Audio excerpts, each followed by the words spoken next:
This is CBN NewsWatch. And thank you so much for joining us. I'm Ephraim Graham. A high-stakes election that tested President Donald Trump's clout has turned out to be too close to call. The special congressional race in Ohio has grabbed the headlines, and the Republican right now has the lead, but it may be a while until we know the official winner. Our Dale Hurd has the story. Republicans are hoping it's a win, but Ohio's special congressional election may not be decided for 10 days. More than 8,000 potential votes must still be tallied in a race that ended with Republican Troy Balderson with a razor-slim lead of only 1,800 votes over Democrat Danny O'Connor. Over the next 3 months, I'm going to do everything I can to keep America great again. President Trump tweeted his congratulations to Balderson, but election boards won't begin to count provisional votes and absentee ballots until August 18th. And if it's still too close, it triggers a recount. And even if the Democrat loses, both sides are claiming victory. That's because in the last election in this district, the Republican won by over 30 points and President Trump won by double digits.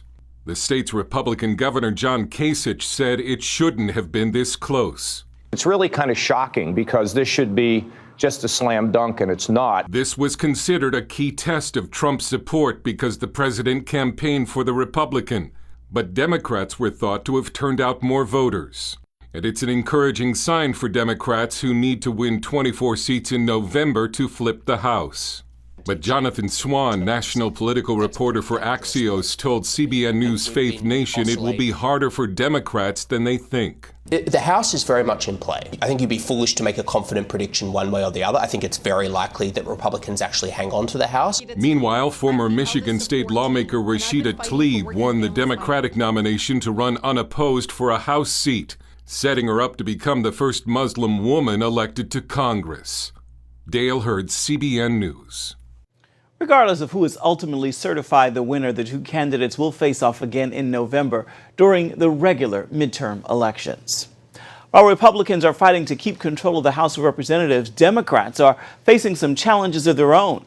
The future of their party is up in the air heading into the midterm elections. Progressives want to take the party to the left, including socialism, while the moderates say not so fast. Our Jenna Browder brings us the story now from Washington. Trump, traitor, treason! Treason. The penalty that we are all paying right now for the president's treason is we are losing our allies. Impeachment. We believe that President Trump has violated the Constitution, and we've introduced 5 articles of impeachment. And getting rid of ICE, the U.S. Immigration and Customs Enforcement. Well, you think you should get rid of the agency? I believe that it has become a deportation force. All ideas pushed by left-leaning members of the Democratic Party. But are they too extreme? More moderate Democrats say yes and want to rein them in. Impeaching the president is not a message that will resonate beyond the base of the party. We need to have a message that resonates beyond the base, to the middle, to independents and others who will make the difference in this election cycle. And recent polling seems to back up this approach. According to Hill.tv and HarrisX American Barometer, 64% of Democrat voters say they would not vote for a socialist candidate. Moderate Democrat Matt Bennett agrees. He and his team at Third Way just hosted Opportunity 2020, bringing together middle-of-the-road Democrats to voice their concerns. They disagree with Senator Bernie Sanders' view on the economy. Guaranteeing a federal job to everyone in the workforce is not a good idea. That might have been a good idea in 1932 when we had 28% unemployment in the height of the Great Depression, but it's not a particularly good idea now when we have 3.8% unemployment. And when it comes to abolishing ICE, reuniting families, we think, should be the focus for the Democratic attack on the Trump administration on immigration. The one thing nearly all Democrats agree on is their dislike of President Trump. Without a doubt. There has never been a unifier like Trump. Bennett's message heading into November is to win and wait. We can have these debates about exactly which direction the party ought to move after November, when we start to kind of round the bend towards 2020 and we choose a nominee. And ultimately, we're going to have a leader for our party, that nominee, who's going to make those choices. But for now, our message is focus on winning and set aside the things that are tremendously divisive. That's important because polls show GOP voters agree on one thing: their support for President Trump. And if that translates into a big Republican turnout this fall, it could spell trouble for the Democrats.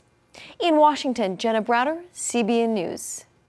And the far-left Democrats didn't do so well in several Midwest primaries Tuesday, losing across the board to more establishment candidates.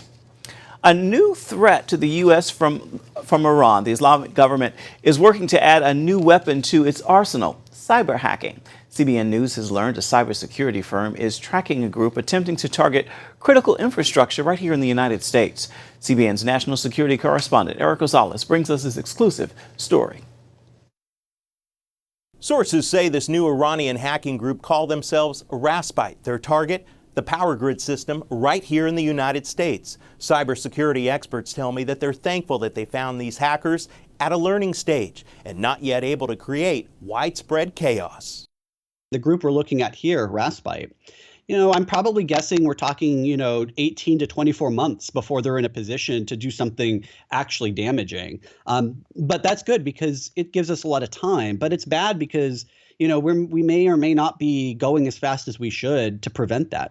Cybersecurity firm Drago says Raspite has been active for maybe a year or two. Researchers first uncovered hacks aimed at government and other targets in the Middle East. Now they're moving to install custom-built malware into U.S. power grids. Recently, experts from Symantec published a detailed report on the activity of the cyber espionage team. According to Symantec, the extent of the group's campaigns could be wider, but researchers uncovered a list, written in Farsi, of 809 targets whose systems were scanned by the attackers. The targets, not just here in the U.S., but in the United Arab Emirates, Qatar, Bahrain, Egypt, and Afghanistan. Our digital lives themselves are on the line. Our cyber adversaries are working day and night to advance a mortal threat to our networks, our systems, and our national critical functions. Just last week, top U.S. intelligence chiefs warned of Russia and other countries targeting our U.S. infrastructure and democracy. So how do we flip the equation? Experts say it's not only getting the privately owned businesses working side by side with government, but we must reach out to allied countries as well. You think Israel, you think South Korea, Japan, countries that have to be part of that solution set, all of whom live in very tough neighborhoods. Experts say this is in our best interest. Ukraine is the practice field for Russian hackers, and what happens there will eventually come to the United States. Experts say it's going to take a collaborative effort in order to fight these hackers, which will only get worse in the future. Eric Rosales, CBN News, Washington. Here now is a look at some of the other major headlines we're following for you today inside the CBN newsroom. The death toll in the Indonesian earthquake has risen to at least 131 people dead. The 7.0 magnitude quake struck the tourist island of Lombok and destroyed thousands of buildings.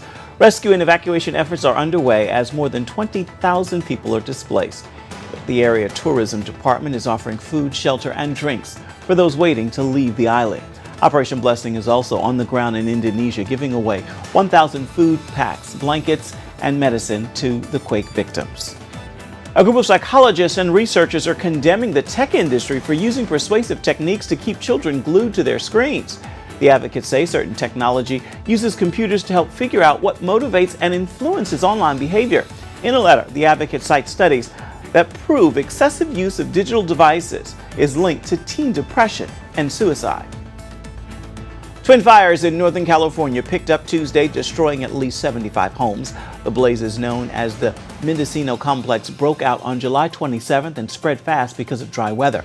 It has become a record-setting fire for the state, burning more than 450 square miles. No deaths or serious injuries, though, have been reported. For more on these stories and others throughout the day, you can always visit cbnnews.com. Now to an update on a story we brought you yesterday. Greg Laurie's Harvest America is responding to the removal of billboards for its upcoming Harvest Outreach. Laurie contacted an area company to advertise the upcoming SoCal Harvest Crusade at Fashion Island, that is an outdoor mall in Orange County. But the company removed the ads after receiving multiple complaints. A spokesperson for the church says the complaints are just a sign of the growing intolerance in our culture towards God and Christianity. We're not upset with the Irvine company. It's unfortunate that they're getting pushback from a few. I think there's just a few intolerant folks that are really thwarting the the opportunity of thousands of Christians that want to come and demonstrate their faith. That crusade takes place in just a matter of days, August 17th through the 19th.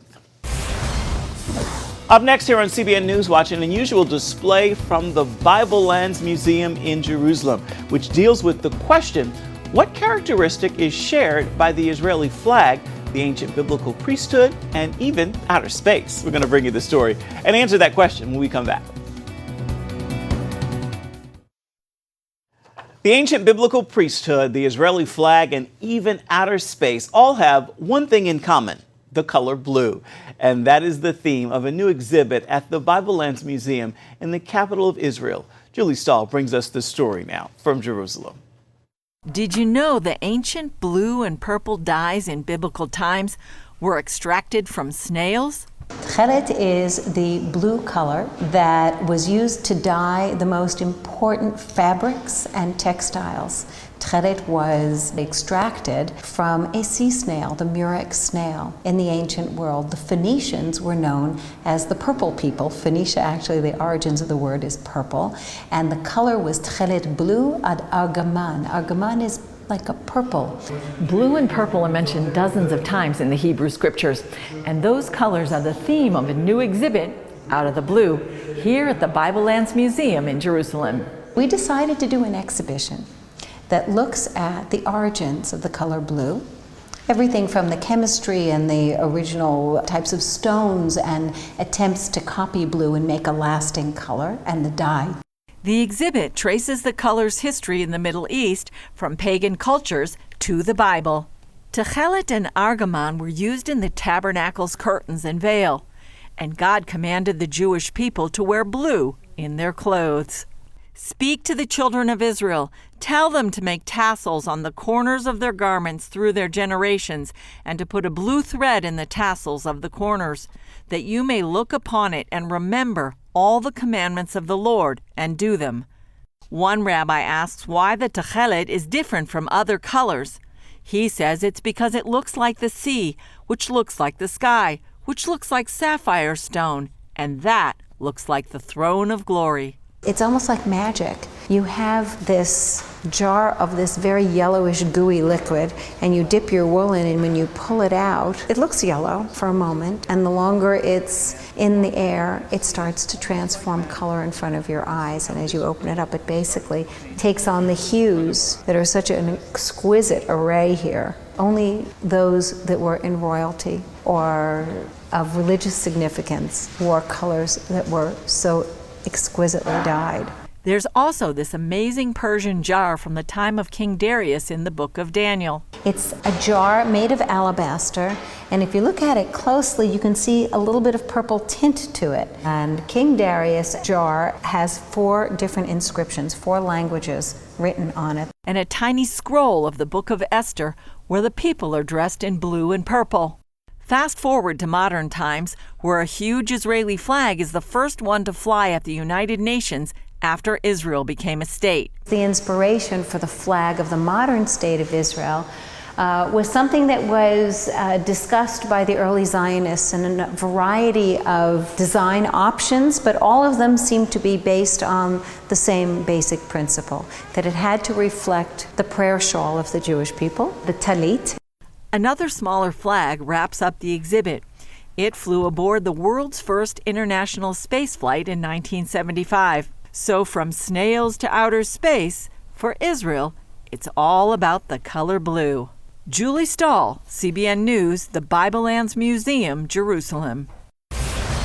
Up next, it is a Bible camp with a long history. It's 200 years old. We're going to bring you the remarkable story of this facility and how its origin stretches back to the early days of a younger America. We're going to have the story when we come back.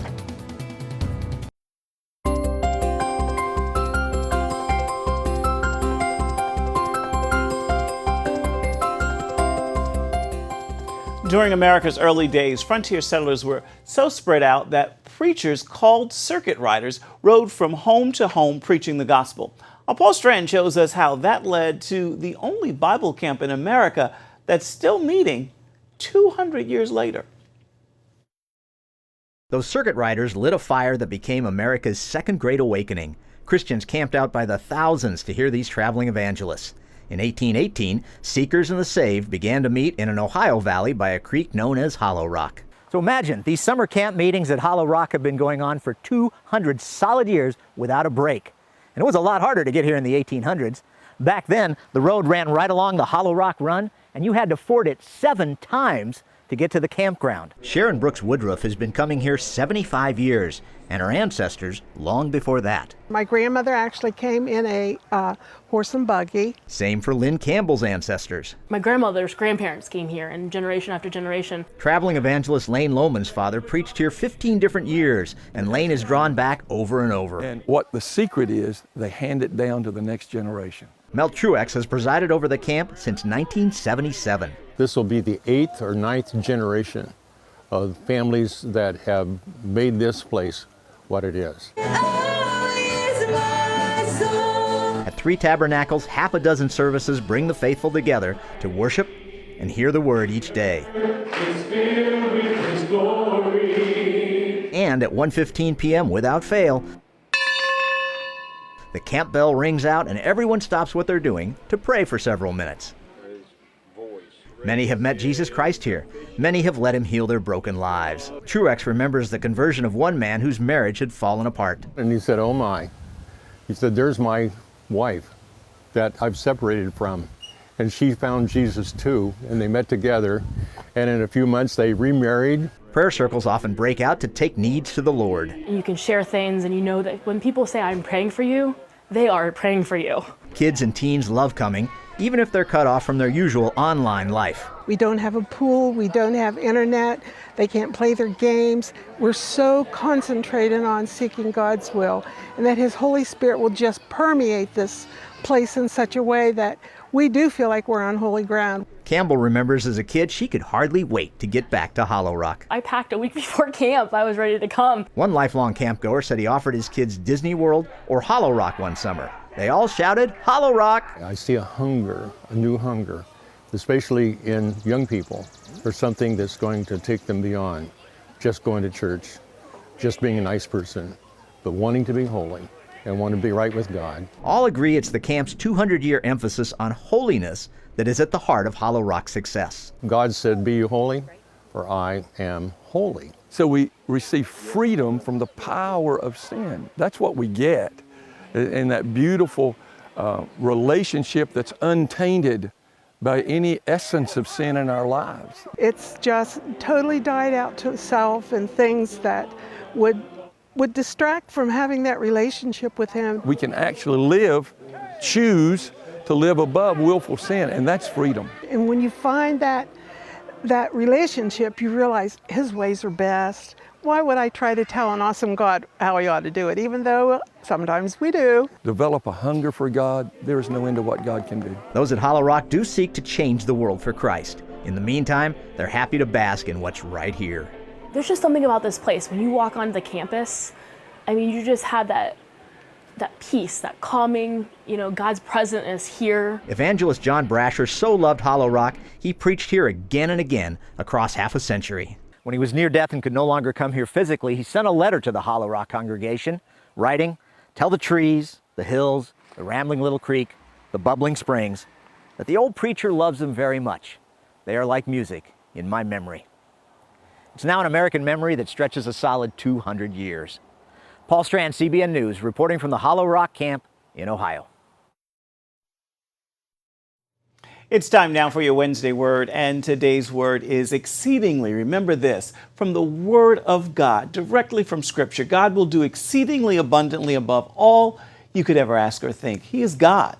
With that word, live expecting Him to do just that and make this a wonderful Wednesday and a great rest of the week. You have all that you need to make that expectancy a reality.